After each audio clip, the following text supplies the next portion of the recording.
morning, Director Saldaña. Welcome to the committee. Understandably, I like the way you say that. I'm sorry? Saldaña. I like the way you say that. Yes. Understandably, a lot of the questions so far in this hearing have involved ICE's mission to enforce our nation's immigration laws. I want to discuss ICE's equally important mission to disrupt and dismantle drug trafficking organizations. As part of this mission, I know that ICE works in partnership with other DHS component agencies like CBP and the Coast Guard, DOJ component agencies like the FBI and DEA, and state and local law enforcement. You are an important player in a whole-of-government effort to combat drug trafficking and the violence associated with it. In January 2012, I met with your predecessor, John Morton.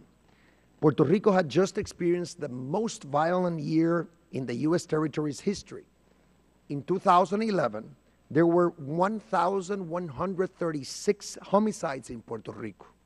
That is the equivalent of over 3 murders a day, every day.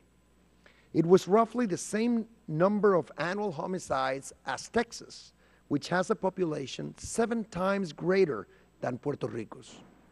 As my colleagues can attest, having heard me question senior official after senior official who have appeared as witnesses before this committee, I have been on a campaign since 2009 to persuade federal law enforcement agencies to increase the level of attention and resources that they dedicate to Puerto Rico so that these resources are commensurate with the threat.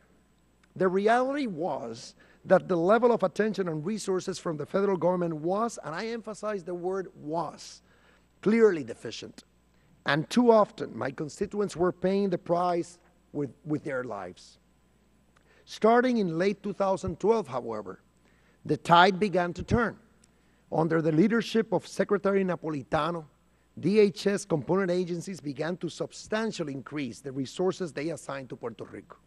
For example, the Coast Guard has dramatically increased the number of hours its planes and cutters spend conducting counter-drug operations around Puerto Rico, and will completely replace its current fleet of cutters with faster, more modern vessels by mid-2016. Moreover, in 2013, your agency, ICE, sent 30 additional agents to Puerto Rico, where they arrested about 900 violent criminals and seized a great deal of illegal narcotics and weapons.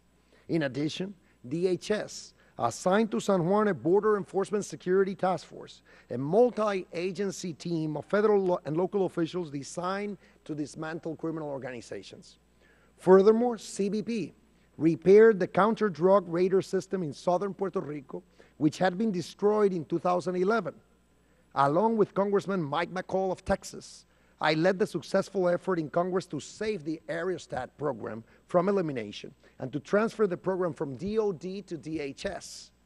Moreover, TSA has enhanced searches of luggage, parcels, and cargo transported on flights between Puerto Rico and the U.S. mainland for illegal narcotics and weapons. Finally, this year, the Office of National Drug Control Policy within the White House published the first ever Caribbean borders counter-narcotics strategy as required by Congress.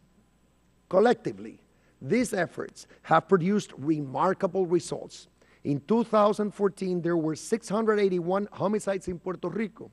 That is 40% lower than in 2011, 30% lower than in 2012, and nearly 25% lower than in 2013. You and your colleagues at DHS should feel very proud of this accomplishment because you played a major role. Nevertheless, as I am sure you would be the first one to say, we cannot relent.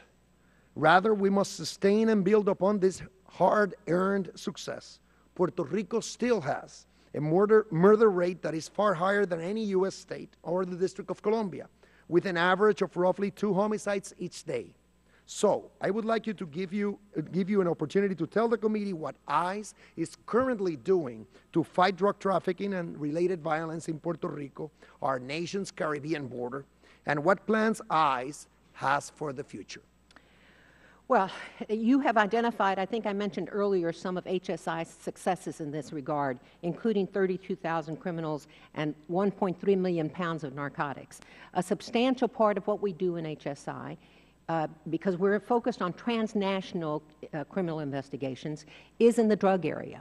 I don't have the specifics with respect to Puerto Rico. I can certainly share those with you, but those outlying posts are of great concern to me because obviously it's harder to manage. But under the Secretary's Unity of Effort initiative, you have mentioned the Coast Guard, you mentioned ICE, HSI in particular, obviously Border Patrol, all of these people and and Customs and Border Protection, all of us work together pursuant to the Secretary's direction to try to make sure that these transnational drug smuggling gangs are not successful. And we've had a number of operations in that regard, Operation Coyote, Operation Identity Crisis, all of these operations that go to focus on these kinds of smuggling operations and of people and things.